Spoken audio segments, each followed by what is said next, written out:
So the Bulls made a trade today, sending Alex Caruso to Oklahoma City in exchange for Josh Giddey. And we've been hearing Zach LaVine rumors for what, a year and a half? The Bulls are shopping him. Well, there was a report earlier today that they have had conversations with Sacramento, Philly, and other teams and have come up with like 15 different trade proposals. Basically, it seems like they're willing to donate Zach LaVine to another team. Sacramento gets brought up a lot. And Morgan, I got to be honest, I struggle with Zach LaVine in Sacramento. There is a part of me that I could talk myself into it. For sure. But I have some major concerns as well. And let me guess, the first major concern is health. Yeah, I mean, he's been under the knife a lot. He's had some surgeries. Dude, that should 100% be your first. And the reason why health should be your first number one with all of this is because if that was the case in Sacramento, you are not the Boston Celtics in Sacramento. You do not have all the depth in the world. So then when one of your big pieces are out, that is a huge part of your identity. Although you want to say next man up mentality, you might not have the actual tier of players. So if Zach LaVine was unhealthy and traded to Sacramento at some point unhealthy, even at some point during the season, the entire identity changes of the team. You know what I mean? And it's just something to look at. It's not just health, it's the contract that comes with it. So next season he makes $43 million. The season after that it's $45.9, and then he's got a player option for the 26-27 season that would pay him just under $49 million. Of course, the Kings are still paying Fox right now $34.8 and then $37 million. They have to figure out maybe an extension with him down the road. Sabonis is tied up through the 27-28 season at 40, 43.6, 46.7, and $49 million. Oh, and by the way, you're probably going to have to come up with some sort of rookie scale extension for Keegan Murray down the road. So there's a lot of money that's going to have to be thrown out there in team building, which gets a little more complicated with new collective bargaining agreement too, with the first apron, second apron, all that stuff.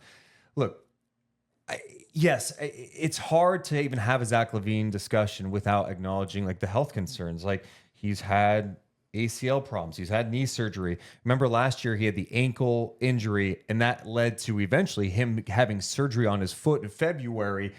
They announced that he was going to be out 4 to 6 months. Yeah. Now in March they said he's progressing a little faster than maybe they thought. He's like ahead of schedule, but the reality is he's probably not going to be able to play basketball until, I don't know, August. 29 years old. And going to be 30. Going to be 30. Or he might be 30. No, he's 30. His birthday's in March. I just looked. Okay. So 29 years old.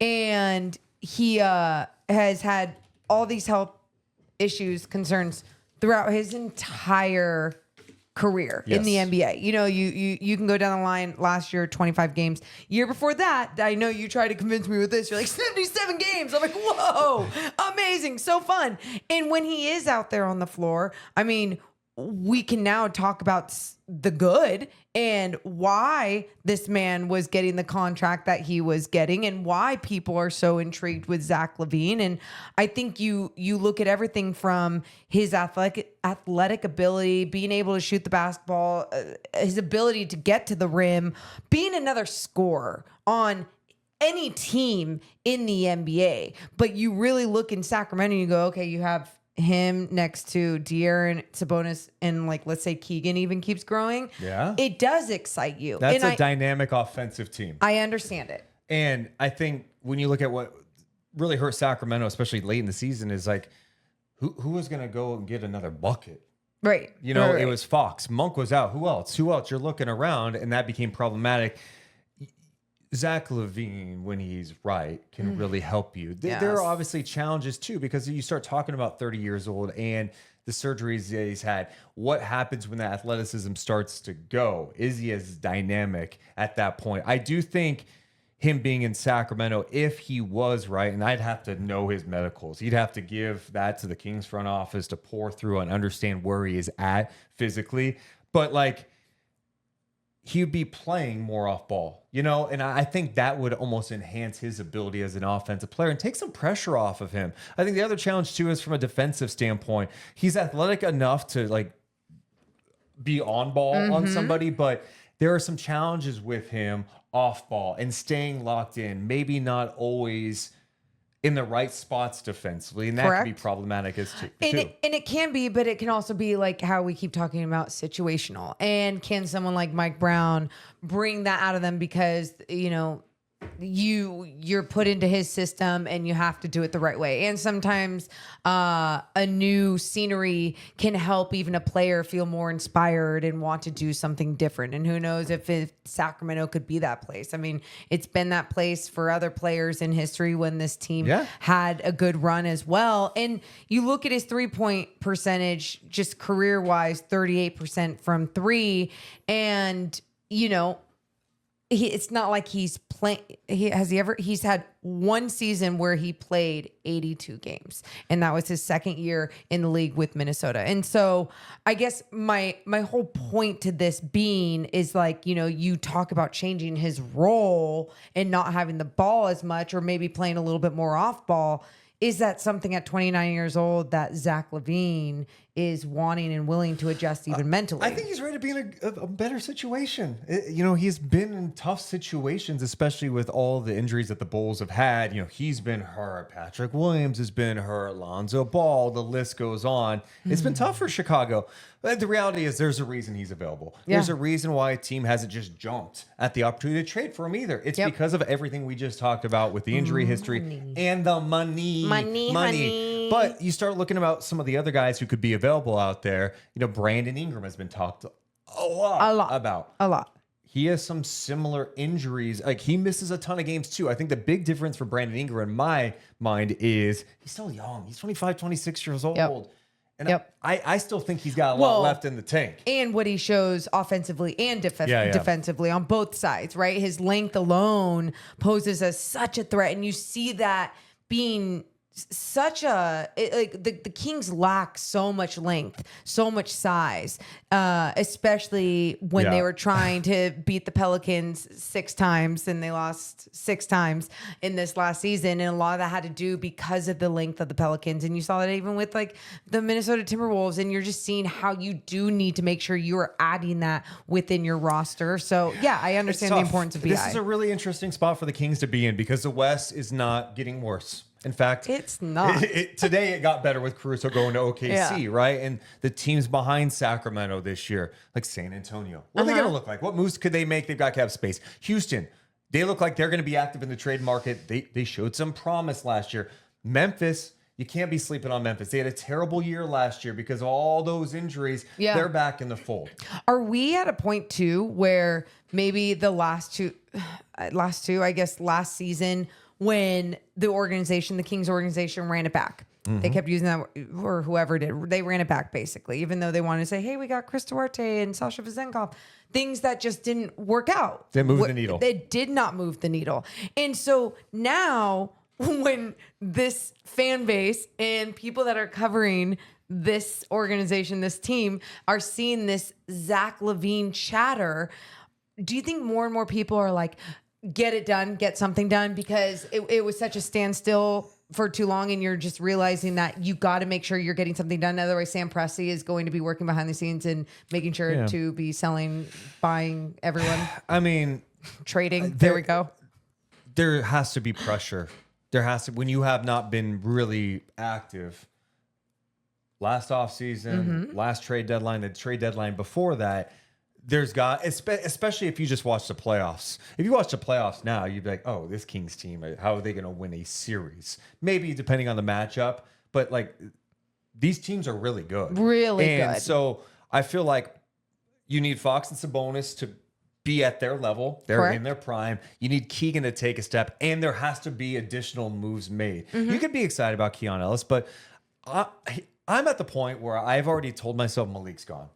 I know. I'm accepting that. And if the reality is different, we can get there later. Oh my God, then we can celebrate. Oh, great. Yeah. But like, I'm like, okay, they've got the 13th pick. There's some interesting guards there. Rob Dillingham.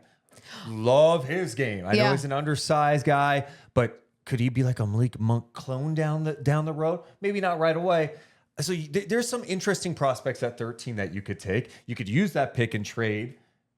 But they're going to have to make some sort of substantial move to move the needle if they want to win a playoff series. That's it. It It has to be done. There's risk in that too. And because I could take a step back, and I love under the radar guys. I love when under the radar guys end up working out. New situation works out for them. New system works out for them. It is one of my favorite things to watch all around the NBA. Especially love it when it's here in Sacramento. But I feel like that doesn't happen as much. It doesn't pan out as much with under the radar guys in Sacramento. So like, if there isn't a big name that is being traded for to come to Sacramento, are there enough under the radar guys to get in Sacramento to make something actually different and change for this team in the Western Conference? If Monk leaves, you need someone that can go get you a bucket. Yep. You need someone that's going to put pressure on the rim, a playmaker. He checks some boxes for Sacramento. Losing him is a big loss. Then you think about upgrading that 4 spot. You need more size. It's just not one thing for Sacramento. And that's what makes it really challenging. Monty McNair has to be aggressive this offseason. Going back to the original thing with this video. Yeah. So you say no on Zach LaVine. Can I just ask you this? Wait, did I say no? Well, I kind of got that vibe from you. You're on he's hurt all the time. What if the right deal? Let's just say that they were. If the Bulls were willing to give up some draft compensation to sell you on it, and you didn't have to mortgage anything because of his deal. Would you be? It's still a risk, no matter what. Would you be more interested in that? The reason, yes, and I think because last year wasn't good enough, and I saw this team.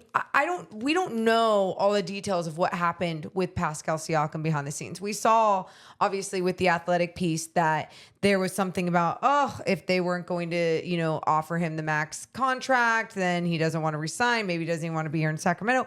Whatever it was, when that happened, and then nothing happened at the trade deadline, it was an oh shit moment. Like, if you are not getting something done, someone else will. Another team will. And Zach LaVine might not be the answer, but at the same time, I'm not about screwing up the future for the Sacramento Kings. But if there are pieces right now that you do not feel like you value going forward within this system, then make a change. And then guess what? You make a change again if you need to at some other point, if this doesn't pan out this season. But I think you're seeing more and more like you can't run it back. You got to make sure you're making tweaks, making changes. If you have Fox and Sabonis, you got to maximize their primes. Yeah.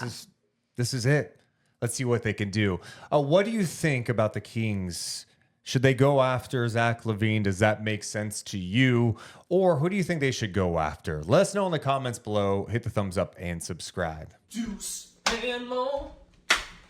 Deuce and Mo, Deuce and Mo, they tell you what they know. Deuce and Mo, Deuce and Mo, Deuce and Mo, the podcast